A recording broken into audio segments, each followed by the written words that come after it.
Hi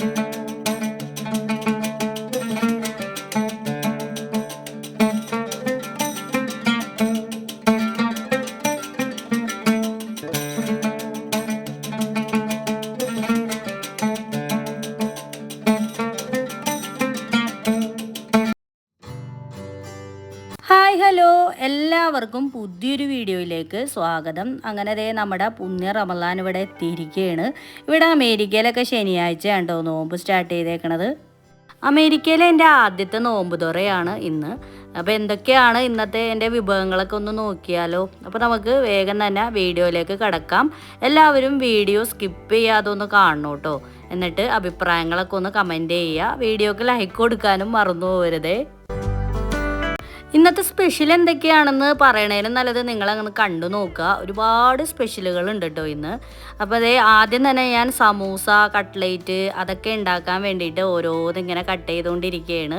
അപ്പോൾ അതൊക്കെ ഞാൻ ഇങ്ങനെ എന്താ പറയുക സമൂസ ഷീറ്റ് ഇങ്ങനെ വാങ്ങിയിട്ടുണ്ടായിരുന്നു. അപ്പോൾ അത് ഉണ്ടാക്കി വെക്കുകയാണെങ്കിൽ നമുക്ക് എളുപ്പമാണല്ലോ. എല്ലാ ദിവസവും അതൊന്നും എടുത്ത് വറുത്തെടുത്താൽ മതി. അപ്പോൾ അങ്ങനെ ചെയ്യാമെന്ന് വിചാരിച്ചിട്ടൊക്കെ നേരത്തെ ചെയ്യേണ്ട പരിപാടിയാണ്. പക്ഷേ ഞാൻ ഉണ്ടാക്കിയപ്പോൾ നോമ്പിൻ്റെ അന്ന് തന്നെ ആയിപ്പോയി. അപ്പോൾ അതേ അതിന് വേണ്ടിയിട്ട് സവാളയൊക്കെ ഞാൻ കുറച്ചധികം തന്നെ ഞാൻ നന്നാക്കി അരിഞ്ഞെടുത്തിട്ടുണ്ട്. കാരണം ഞാൻ പറഞ്ഞല്ലോ കുറച്ച് അധികമായിട്ടാണ് ഞാൻ ഉണ്ടാക്കണത്. അതേ പച്ചമുളകും കട്ട് ചെയ്തെടുക്കണുണ്ട്, കറിവേപ്പില, മല്ലിയില അങ്ങനെയുള്ള എല്ലാം ഇവിടെ ഞാൻ റെഡിയാക്കി വെച്ചിട്ടുണ്ട് കേട്ടോ. അപ്പം പിന്നെ നമുക്കിത് എങ്ങനെയാണ് റെഡിയാക്കണേന്ന് നോക്കാം. എല്ലാവർക്കും അറിയാവുന്നതൊക്കെ തന്നെയാണ്, എങ്കിലും ഞാൻ ജസ്റ്റ് ഒന്ന് പറയാം കേട്ടോ എങ്ങനെയാണെന്നുള്ളത്. അപ്പോൾ ഞാൻ ഇതിൻ്റെ ഇടയിൽ ബീഫൊക്കെ ഞാൻ വേവിച്ച് വെച്ചിട്ടുണ്ട്. ബീഫ് കട്ട്ലേറ്റ് ആണ് ഉണ്ടാക്കണത്. അതുപോലെ തന്നെ സമൂസയുടെ അകത്തും ഞാൻ ബീഫിൻ്റെ ഫില്ലിംഗ് ആണ് കേട്ടോ കൊടുക്കുന്നത്.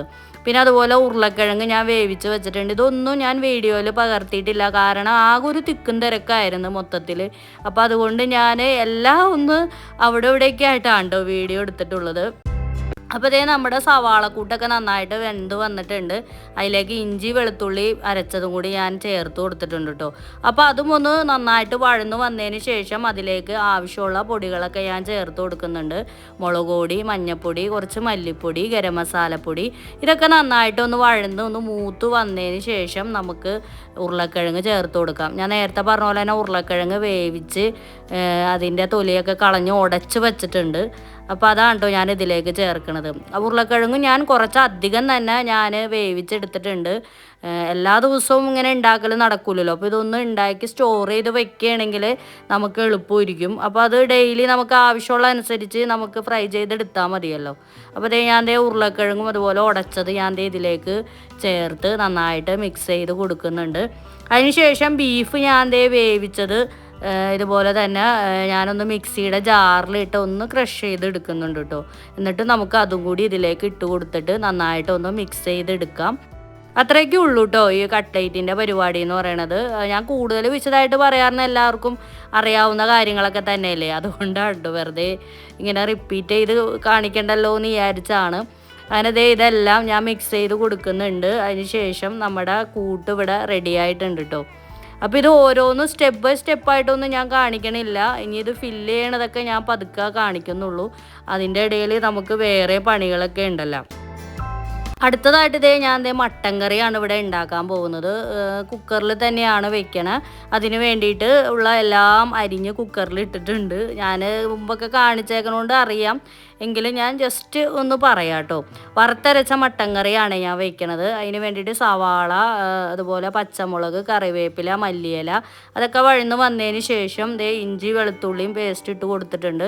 ആവശ്യത്തിനുള്ള ഉപ്പും ചേർത്ത് കൊടുത്തിട്ടുണ്ട് കേട്ടോ. ഇനി ഇത് നന്നായിട്ടൊന്ന് വഴന്ന് വന്നതിന് ശേഷം നമുക്കിതിലേക്ക് ആവശ്യത്തിനുള്ള പൊടികളും അതുപോലെ മട്ടൻ ഇതൊക്കെ ചേർക്കാം. തക്കാളി ഇടാനും മറക്കരുത് കേട്ടോ. ഞാൻ പെട്ടെന്ന് പറഞ്ഞപ്പോൾ അതൊന്ന് വിട്ടുപോയിട്ടുണ്ടായിരുന്നു. അപ്പോൾ ഇതെല്ലാം ചേർത്തതിന് ശേഷം പൊടി മട്ടനും ഒക്കെ നമുക്കൊന്ന് ചേർത്ത് കൊടുക്കാം. അപ്പോൾ അതിൻ്റെ ഇടയിൽ ഞാൻ തേങ്ങയും അരച്ചിട്ടുണ്ടായിരുന്നു. വറുത്ത തേങ്ങയൊക്കെ നേരത്തെ തന്നെ നോമ്പൊക്കെ ഇല്ലേ, ഇനി എല്ലാ ദിവസവും കറികൾക്കൊക്കെ ആവശ്യം വരും. അപ്പോൾ തേങ്ങയൊക്കെ വറുത്ത് ഇങ്ങനെ റെഡിയാക്കി വെക്കുകയാണെങ്കിൽ നമുക്ക് ഡെയിലി കറികൾക്കൊക്കെ ഉപയോഗിക്കാം. അപ്പോൾ അതൊക്കെ നമ്മൾ നോമ്പിൻ്റെ മുമ്പോടിയായിട്ട് ചെയ്യേണ്ട കാര്യങ്ങളൊക്കെയാണ്. ഞാനതൊക്കെ ചെയ്ത് വെച്ചിട്ടുണ്ടായിരുന്നു. അതൊന്നും വീഡിയോയിൽ എടുത്ത് കാണിക്കാനോ ഒന്നും പറ്റിയിട്ടുണ്ടായിരുന്നില്ല. അപ്പോൾ അതുകൊണ്ട് തന്നെ എനിക്ക് കറിയൊക്കെ ഉണ്ടാക്കുമ്പോൾ ഇപ്പോൾ ഭയങ്കര എളുപ്പമുണ്ട് കേട്ടോ. തേങ്ങയൊക്കെ അങ്ങോട്ട് വേഗം എടുത്തിട്ട് ആവശ്യമുള്ള അത്രയും അങ്ങോട്ട് അരച്ചെടുത്താൽ മതിയല്ലോ. അപ്പോൾ ഇതേ പൊടിയൊക്കെ മൂത്ത് വന്നതിന് ശേഷം അതൊന്ന് മിക്സ് ചെയ്ത് കുറച്ച് ചൂടുവെള്ളം ഒഴിച്ചു കൊടുത്തിട്ടുണ്ട്. അത് മിക്സ് ചെയ്തതിന് ശേഷം ഞാൻ തേങ്ങ അരച്ച കൂട്ടും കൂടി ഇതിലേക്ക് ചേർത്ത് കൊടുക്കുകയാണ്. നേരത്തെ അരച്ചതുകൊണ്ട് ഞാൻ ഇതിൽ വീഡിയോയിലൊന്നും കാണിച്ചിട്ടില്ല കേട്ടോ. ഞാൻ നേരത്തെ പറഞ്ഞ പോലെ ആകെ ഒരു തിക്കും തിരക്കുമാണ്. എല്ലാം കൂടി ഏതൊക്കെയാണ് വീഡിയോ എടുക്കേണ്ടതെന്ന് ആകെ ഒരു കൺഫ്യൂഷനാണ്. അതുകൊണ്ടാണ് കേട്ടോ ഞാനതൊക്കെ വിശദമായിട്ട് ഓരോ സ്റ്റെപ്പും കാണിക്കാത്തത്. ഇതെല്ലാം നന്നായിട്ട് മിക്സ് ചെയ്തതിന് ശേഷം നമുക്കിതിൻ്റെ കുക്കറിനെ മൂടിയിട്ട് നന്നായിട്ട് വേവിച്ചെടുക്കാം. ഇവിടുത്തെ മട്ടനൊക്കെ പെട്ടെന്ന് വെന്ത് കിട്ടും കേട്ടോ. മട്ടൻ തന്നെയല്ല, എല്ലാ മീറ്റും ബീഫായാലും ചിക്കനൊക്കെ പെട്ടെന്ന് വെന്ത് കിട്ടണ ടൈപ്പുള്ള മീറ്റുകളൊക്കെ തന്നെയാണ്. അങ്ങനെ അതിൻ്റെ ഇടയിൽ നമ്മൾ പത്തിരിയുടെ പണി ഇവിടെ സ്റ്റാർട്ട് ചെയ്തിട്ടുണ്ട്. ഡബിൾ ഹോഴ്സിൻ്റെ പൊടിയാണ് ഞാനിവിടെ ഉപയോഗിക്കുന്നത്. ഇവിടെ കൂടുതൽ ബ്രാൻഡുകളൊന്നും അങ്ങനെ കിട്ടാറില്ല, എങ്കിലും ഉള്ളത് ഞാനങ്ങനെ വാങ്ങിക്കാറ്. നല്ല പൊടിയാണ് കേട്ടോ ഇത്. ഇതിനു മുമ്പ് ഞാൻ പത്തിരിയുടെ ഇതൊക്കെ കാണിച്ചിട്ടുണ്ടല്ലോ. നല്ല അടിപൊളി ടേസ്റ്റാണ് ആ പത്തിരി. അപ്പോൾ നമ്മൾ പൊടിയൊക്കെ വാട്ടി വച്ചിട്ടുണ്ട്. ഇനി ഇത് നന്നായിട്ടൊന്ന് കുഴച്ച് കൊടുക്കാം. ചൂടോടുകൂടി തന്നെയൊക്കെ ചെയ്യണം കേട്ടോ.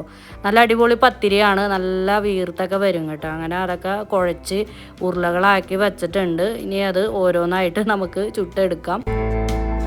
തിരക്കുള്ളായതുകൊണ്ട് ഹസ്ബൻഡും കൂടി ഹെൽപ്പ് ചെയ്താണ് ചെയ്യണത്.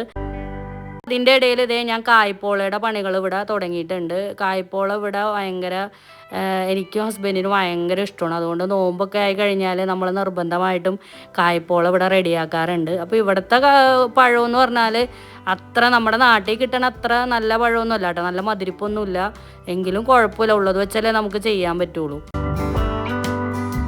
പഴുത്ത പഴം നോക്കി തന്നെയാണ് ഞാൻ എടുത്തേക്കണത്. അപ്പോൾ 2 പഴമുണ്ടാണ് ഞാൻ എടുത്തേക്കണത്. അപ്പോൾ ഇത് ഒരെണ്ണം ഉണ്ടാക്കിയിട്ടുണ്ടെങ്കിൽ നമുക്ക് 2 ദിവസം 3 ദിവസത്തേക്കൊക്കെ ഉപയോഗിക്കാൻ പറ്റും. കാരണം പിള്ളേർക്കൊന്നും ഇവിടെ വലിയ താല്പര്യമില്ല ഇത്. അപ്പോൾ ഞങ്ങൾക്ക് 2 പേർക്കും മാത്രമായിട്ടാണ്. അപ്പോൾ ഒരുപാടൊന്നും നമ്മൾ കഴിക്കൂലല്ലോ, ഒരു കുഞ്ഞു പീസൊക്കെയല്ലേ നമ്മൾ കഴിക്കുള്ളൂ. അപ്പോൾ നമ്മളങ്ങനെ പഴമൊക്കെ കട്ട് ചെയ്ത് എടുത്തിട്ടുണ്ട്. ഇനി ഇത് നമുക്ക് ഒരു പാനിൽ നെയ്യ് ഒഴിച്ചിട്ട് അതിലേക്കൊന്ന് നന്നായിട്ടൊന്ന് ഫ്രൈ ചെയ്തെടുക്കാം കേട്ടോ, ഒന്ന് ബ്രൗൺ നിറമാകണ വരെ. അപ്പോൾ അധികം പഴുത്തെന്നൊക്കെ പറയാനേ പറ്റുള്ളൂ, അത്ര ഫ്രഷായിട്ട് പഴുത്തൊന്നുമില്ല. അപ്പോൾ അതുകൊണ്ട് തന്നെ ഇങ്ങനെ ഓരോന്നായിട്ട് ഇങ്ങനെ കിടക്കണത്. വലിയ കുഴഞ്ഞൊന്നും പോവില്ല, നല്ല ഒരു പാകത്തിനുള്ളൊരു പഴുപ്പ് തന്നെയാണ് ആയേക്കണത്. അപ്പോൾ ഒരുവിധം ഫ്രൈ ആയി വന്നിട്ടുണ്ട്. ഞാനൊരു പാത്രത്തിലേക്ക് ഇത് ഇങ്ങനെ ഇതാക്കിക്കൊണ്ടിരിക്കുകയാണ്. അതിന് ശേഷം നമുക്ക് ആ നെയ്യിൽ തന്നെ നമുക്ക് കശുവണ്ടി, മുന്തിരി അതൊക്കെ ഒന്ന് വറുത്തെടുക്കാം കേട്ടോ. ഇതിൻ്റെ ഇടയിൽ നമുക്ക് ഇതിലേക്ക് ചേർക്കാനുള്ള ഒരു കൂട്ട് റെഡിയാക്കണം. അതിന് വേണ്ടി ഒരു മിക്സിയുടെ ജാറിലേക്ക് ഞാൻ മുട്ട പൊട്ടിച്ചൊഴിച്ചിട്ടുണ്ട്. 3 മുട്ടയാണ് ഞാൻ ഉപയോഗിച്ചേക്കുന്നത്. അതിലേക്ക് ആവശ്യത്തിനുള്ള പഞ്ചസാര, ഏലക്കാപ്പൊടി, കുറച്ച് പാല്, ഇതെല്ലാം കൂടി മിക്സ് ചെയ്ത് നമുക്കൊന്ന് നന്നായിട്ടൊന്ന് അടിച്ചെടുക്കാം കേട്ടോ. നല്ല പതപ്പിച്ച് ഒരു നുള്ളു ഉപ്പും കൂടി ചേർത്ത് കൊടുത്തിട്ടുണ്ട്. അപ്പോൾ നമുക്ക് മധുരം ബാലൻസ് ചെയ്യാനായിട്ട് നല്ലതാണ്. അതെല്ലാം അടിച്ചെടുത്തതിന് ശേഷം ഞാൻ കശുവണ്ടിയും മുന്തിരിയും കൂടി ഒരു ബൗളിലേക്ക് ഇട്ട് നമ്മൾ അരച്ചൊഴിച്ച ആ ഒരു കൂട്ടുണ്ടല്ലോ അതും കൂടി ഞാൻ ഇതിലേക്ക് ഒഴിച്ച് ചേർത്തിട്ടുണ്ട്. ചിലവർ ഇതിൽ മൈദപ്പൊടിയൊക്കെ ചേർക്കും കേട്ടോ, വേണമെങ്കിൽ ചേർക്കാം. പക്ഷേ എങ്കിലും ഞാൻ മൈദപ്പൊടി ചേർത്തിട്ടില്ല, ഞാൻ പാലും മുട്ടയും മാത്രമേ ചേർത്തിട്ടുള്ളൂ. ഇത് നന്നായിട്ട് മിക്സ് ചെയ്തതിന് ശേഷം നമുക്കിനി ഇതെങ്ങനെയാണ് റെഡിയാക്കണതെന്ന് നോക്കാം. അപ്പോൾ അതിന് വേണ്ടിയിട്ട് ഞാൻ ഇവിടെ ഒരു പാൻ വെച്ചിട്ടുണ്ട്. ഈ പാനിൻ്റെ മുകളിൽ വെച്ചിട്ടാണ് കേട്ടോ ഞാനൊരു പാത്രത്തിൽ റെഡിയാക്കണം. പാൻ ചൂടായതിന് ശേഷം നമ്മളിപ്പോൾ നേരത്തെ ഫ്രൈ ചെയ്തെടുത്ത ആ പാത്രത്തിൽ തന്നെ നെയ്യ് ഒഴിച്ചിട്ട് അതിലേക്ക് തന്നെയാണ് ഈ ഒരു കൂട്ട് ഒഴിച്ചു കൊടുക്കുന്നത്. ഇനി ഇത് ഇവിടെ ഒരു 20 മിനിറ്റോളം വേണം കേട്ടോ ഇതൊന്ന് റെഡിയാവാനായിട്ട്. അപ്പോൾ നമ്മുടെ അധികം പാത്രങ്ങളൊന്നുമില്ല, ഉള്ള പാത്രങ്ങളൊക്കെ വെച്ച് തന്നെയാണ് അഡ്ജസ്റ്റ് ചെയ്ത് ഉപയോഗിക്കണം. മൂടിയാണെങ്കിലും അങ്ങനെ അധികമൊന്നുമില്ല കേട്ടോ. അങ്ങനെ അത് അവിടെ ഇരുന്ന് റെഡി ആവട്ടെ. ആ നേരം കൊണ്ട് നമ്മുടെ സമൂസയും കട്ട്ലേറ്റും ഒക്കെ ഞാൻ കുറച്ച് റെഡിയാക്കി എടുത്തിട്ടുണ്ട്. മൊത്തത്തിലൊന്നും ഞാൻ ഇവിടെ കാണിക്കണില്ല കേട്ടോ, കുറച്ച് മാത്രമേ ഞാൻ എടുക്കണുള്ളൂ. ഇപ്പോൾ നമ്മൾ ആകെ 3-4 പേരല്ലേ ഉള്ളൂ. അപ്പോൾ അങ്ങനെ നമ്മൾ കുറച്ച് മാത്രമേ ഇപ്പോൾ റെഡിയാക്കി എടുക്കണുള്ളൂ. ഒട്ടും സമയമൊന്നുമില്ലല്ലോ, എല്ലാം റെഡിയാക്കി എടുക്കണ്ടേ, ആകെ ഒരു തിരക്കാണല്ലോ. അപ്പോൾ അതുകൊണ്ട് ഞാൻ വേഗം തന്നെ സമൂസ ഇവിടെ ഫില്ല് ചെയ്ത് വെച്ചിട്ടുണ്ട്. കട്ട്ലേറ്റും ഇവിടെ മുട്ടയിലൊക്കെ മുക്കി ബ്രെഡ് ക്രംസിലൊക്കെ അങ്ങനെ കവർ ചെയ്ത് ഇങ്ങനെ ഓരോന്നായിട്ട് ഇങ്ങനെ എടുത്തുകൊണ്ടിരിക്കുകയാണ്. അപ്പോൾ ഞാനിത് ചെയ്യുമ്പോൾ പാത്തു വന്ന് ഇങ്ങനെ അടുത്ത് നിൽപ്പുണ്ടിട്ട് എന്താണ് ഈ കാണിക്കണേന്നൊക്കെ. കാരണം നമ്മളിത് അങ്ങനെ എപ്പോഴും ഉണ്ടാക്കാറൊന്നുമില്ലല്ലോ, നോമ്പിനൊക്കെയല്ലേ ഉണ്ടാക്കാറ്. അതിന് ശേഷം ഞാനിത് ഓരോന്നായിട്ട് ഫ്രൈ ചെയ്തെടുക്കുകയാണ്. ആദ്യം തന്നെ സമൂസയാണ് കേട്ടോ ഫ്രൈ ചെയ്തെടുക്കണത്. പെട്ടെന്ന് തന്നെ അത് ബ്രൗൺ കളറായിട്ട് വരും കേട്ടോ, അധികം നേരമൊന്നും വേണ്ട. പിന്നെ ഉള്ളിലുള്ള ഫില്ലിംഗ് ആണെങ്കിലൊക്കെ നല്ല വെന്ത് നല്ല ഇതായതുമല്ലേ, അപ്പോൾ അതുകൊണ്ട് സമയമൊന്നും വേണ്ട. പെട്ടെന്ന് തന്നെ നമ്മുടെ പരിപാടികളൊക്കെ ഇവിടെ ഇങ്ങനെ നടക്കുന്നുണ്ട്. പെട്ടെന്ന് തന്നെ ബ്രൗണായി നമ്മളങ്ങനെ സമൂസ കോരി എടുക്കുകയാണ്. അത് കഴിഞ്ഞതിന് ശേഷം നമ്മൾ കട്ട്ലേറ്റ് റെഡിയാക്കണം കേട്ടോ. അപ്പോൾ ഇതിൻ്റെ ഇടയിൽ നമ്മൾ നാരങ്ങ വെള്ളം ഉണ്ടാക്കി, മാങ്ങ ജ്യൂസ് ഉണ്ടാക്കി, ഇതൊന്നും ഞാൻ വീഡിയോയിൽ കാണിച്ചിട്ടില്ല കേട്ടോ. കാരണം എല്ലാം ഒന്നും വീഡിയോ എടുക്കാനൊന്നും പറ്റിയിട്ടുണ്ടായിരുന്നില്ല. ഞാൻ നേരത്തെ പറഞ്ഞ പോലെ തന്നെ ആ ഒരു തിരക്കാണ്, എവിടെയൊക്കെ വീഡിയോ എടുക്കണമെന്നുള്ളൊരു കൺഫ്യൂഷനാണ്. അതുകൊണ്ടാണ് അങ്ങനെ നമ്മുടെ സമൂസ ഒക്കെ റെഡിയായി.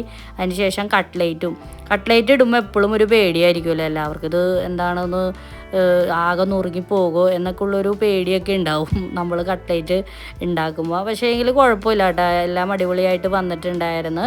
അങ്ങനെ നമ്മുടെ കട്ട്ലേറ്റും ഇവിടെ ഓരോന്നും അങ്ങനെ റെഡി ആയിട്ടാണ്. അപ്പോൾ ഇതും പെട്ടെന്ന് തന്നെ ബ്രൗൺ കളറായിട്ടുണ്ട്. അധികം നേരമൊന്നും ഇടേണ്ടതായിട്ട് വന്നിട്ടില്ല. എല്ലാം അങ്ങനെ കൂട്ടൊക്കെ വെന്തതൊക്കെയാണല്ലോ, പെട്ടെന്ന് നമുക്കൊക്കെ റെഡിയാക്കി എടുക്കാം. അപ്പോൾ ഇതൊക്കെ നമ്മൾ സ്റ്റോർ ചെയ്ത് വെക്കുകയാണെങ്കിൽ ഭയങ്കര എളുപ്പമുണ്ട്. ഡെയിലി ഇതേപോലെ കുറച്ച് എടുത്തിട്ട് നമുക്ക് പെട്ടെന്ന് തന്നെ റെഡിയാക്കി എടുക്കാം. നാട്ടിലാണെങ്കിൽ നമുക്ക് ഇതെല്ലാം കടയിൽ നിന്നൊക്കെ വാങ്ങിക്കാനായിട്ട് കിട്ടും. പക്ഷേ ഇവിടെ അങ്ങനെയൊന്നുമില്ല കേട്ടോ, ഒന്നും കടയിൽ നിന്ന് വാങ്ങിക്കാൻ കിട്ടൂല. എല്ലാം നമ്മൾ വീട്ടിൽ തന്നെ ഉണ്ടാക്കണം. എല്ലാ പലഹാരങ്ങളും പത്തിരി എല്ലാ A to Z കാര്യങ്ങൾ നമ്മൾ വീട്ടിൽ തന്നെ ഉണ്ടാക്കേണ്ടതായിട്ട് വരും. എല്ലാം ടേബിളിൽ സെറ്റ് ചെയ്ത് വെച്ചിട്ടുണ്ട്. സമൂസ, കട്ട്ലേറ്റ്, മാംഗോ ജ്യൂസ്, അതുപോലെ തന്നെ നാരങ്ങ വെള്ളം ഒക്കെ. അപ്പം ഞാൻ നാരങ്ങ വെള്ളമൊക്കെ കുറച്ചെടുത്ത് മാറ്റി വെച്ചിട്ടോ. എനിക്ക് തണുത്തത് കുടിക്കുമ്പോഴേ ഇപ്പോൾ എന്താണെന്നറിയില്ല, ഭയങ്കര ചുമയും കാര്യങ്ങളൊക്കെയാണ്. അപ്പോൾ അതുകൊണ്ട് ഞാൻ കുറച്ചെടുത്ത് തണുപ്പില്ലാണ്ട് ആദ്യമേ തന്നെ കുറച്ചിങ്ങനെ മാറ്റി വെച്ചിട്ടുണ്ടായിരുന്നു. പിള്ളേർക്ക് പിന്നെ തണുത്തതൊക്കെ വേണമല്ലോ. അപ്പോൾ അതുകൊണ്ട് പിള്ളേർക്ക് വേറെ തണുത്തോടു കൂടി ഞാനങ്ങനെ മാറ്റി വെച്ചിട്ടുണ്ട്. അപ്പോൾ ഇതിൻ്റെ ഇടയിൽ ഫ്രൂട്ട്സും ഉണ്ടായിരുന്നു കേട്ടോ. എല്ലാം ഒന്നും വീഡിയോയിൽ കാണിച്ചിട്ടുണ്ടായിരുന്നില്ല. പപ്പായ ഒക്കെ ഉണ്ടായിരുന്നു, അതൊക്കെ നമ്മൾ കട്ട് ചെയ്ത് വേറെ വെച്ചിട്ടുണ്ടായിരുന്നു. ഇതിൽ വെക്കാനായിട്ട് വിട്ടുപോയിട്ടുണ്ടായി. അതിന് ശേഷം പിന്നെ നമ്മൾ ഒരുപാട് ലേറ്റായതിന് ശേഷം കേട്ടോ പത്തിരിയൊക്കെ കഴിച്ചിട്ടുണ്ടായിരുന്നത്. പത്തിരി, മട്ടൻ കറി, ഞാൻ കുറച്ച് മുട്ടക്കറിയും കൂടി ഉണ്ടാക്കിയിട്ടാ, കുറച്ച് ഭംഗി ആയിക്കോട്ടെ എന്ന് വിചാരിച്ച്. ഹസ്ബൻഡിന് മുട്ടക്കറി ഇത്തിരി ഭയങ്കര ഇഷ്ടമാണ്. അപ്പോൾ അതുകൊണ്ട് നമ്മൾ അതും ഉണ്ടാക്കിയിട്ടുണ്ടായിരുന്നു. അപ്പോൾ കുറച്ച് കട്ടൻ ചായയും ഉണ്ടാക്കിയിട്ടുണ്ടായിരുന്നു. നേരത്തെ ചായയൊക്കെ റെഡിയാക്കി കുടിച്ചിട്ടുണ്ടായിരുന്നു കേട്ടോ, ഞാൻ വീഡിയോയിൽ അത് പറഞ്ഞില്ല എന്നുള്ളൂ. അപ്പോൾ ഇതൊക്കെയാണ് നമ്മുടെ ഇന്നത്തെ നോമ്പുതുറ വിഭവങ്ങൾ. എല്ലാവർക്കും ഇഷ്ടമായെന്ന് വിചാരിക്കുന്നു. ഇഷ്ടമായിട്ടുണ്ടെങ്കിൽ എല്ലാവരും വീഡിയോ ലൈക്ക് ചെയ്യുക, ഷെയർ ചെയ്യുക, കമൻറ്റ് ചെയ്യുക കേട്ടോ. പുതിയ നോമ്പിൻ്റെ വിശേഷങ്ങളുമായിട്ട് വരുന്നവരെ എല്ലാവർക്കും ബൈ ബൈ.